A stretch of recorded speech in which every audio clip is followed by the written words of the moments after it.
Good evening, everybody. Good evening. My name is Dan Sherry. I own Kennedy's Creative Awards here in Waukegan and the ID store in Barrington. There are two small businesses doing the same thing. We create awards. We're engravers. Our family, second generation of family engravers. By the time I finish this, your people are probably going to think I'm a little crazy, so I need to establish a little credentials.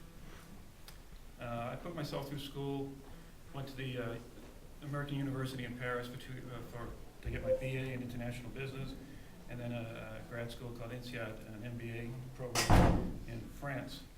Spent 6 years of my 20s in Paris, which is a great place to spend. Also, 3 years of that was in strategic planning with American Hospital Supply, which eventually became Baxter Travenol. I actually traveled around Europe coordinating marketing strategies and all of the nationalized hospital systems. And I couldn't believe it. Back in those days, we thought it was so phenomenal what a great system we had here in the United States and how kind of like messed up those nationalized systems were over in Europe. God, I wish we had them now. Fast forward. 5 years ago, I ran a marathon. I'm in pretty good shape.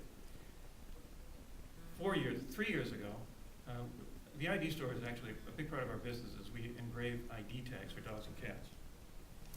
If anybody has a dog and cat with the Home Again microchip system, we do their tags. We were doing about 2,000 tags a week at that point. And Home Again came to us and they figured out that they had 100,000 dogs and cats running around the country with the wrong phone number on their tags. Not our fault. But they came to us and said, what can you do for us? So we had to go from making 2,000 tags a week to 2,000 tags a day in the summer of 2003. It was a hectic summer. And it turned out what we thought would be a nice windfall for the family. We paid off a lot of bills with that order. We're pretty pleased. At that time, we're going, The problem is, during that crazy summer, my wife, in charge of the bills, missed a insurance payment. We had been paying tens of thousands of dollars into the healthcare system for 20 years. 3 kids, never a claim. The best we could afford, we can't afford to offer to our employees. The best we could afford for ourselves is the high $5,000 deductible. So we never used the health care. It was just there in case we got hit by a bus.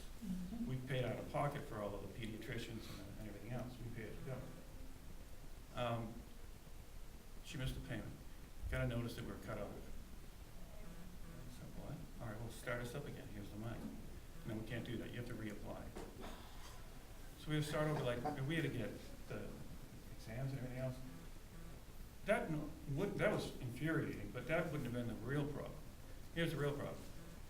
6 months before that happened, I was turning 48, and I just decided, you know what, I haven't been to a doctor in years. I gotta go see him. My father died of a heart attack.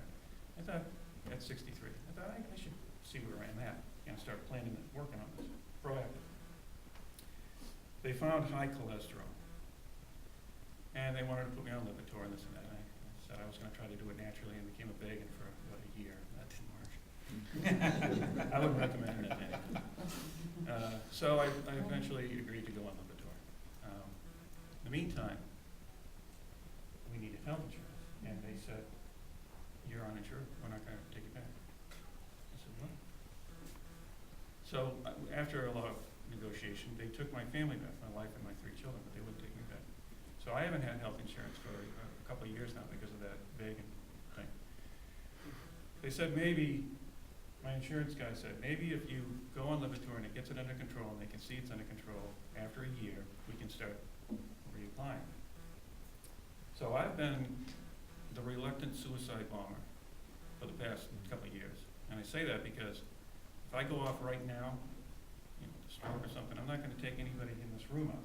But I will take out all my loved ones, my wife and my children. I'll lose everything. So here's my plan.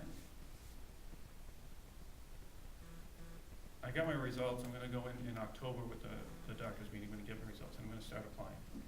Most likely I'm going to get shot down again. I'm not going to get back into the system. I was once a have, now I'm a have not.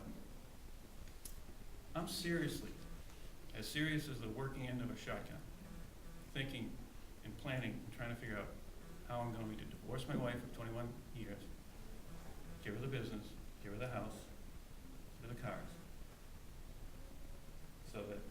cast myself adrift so that when I go off, I'm the only one that goes off. Hmm.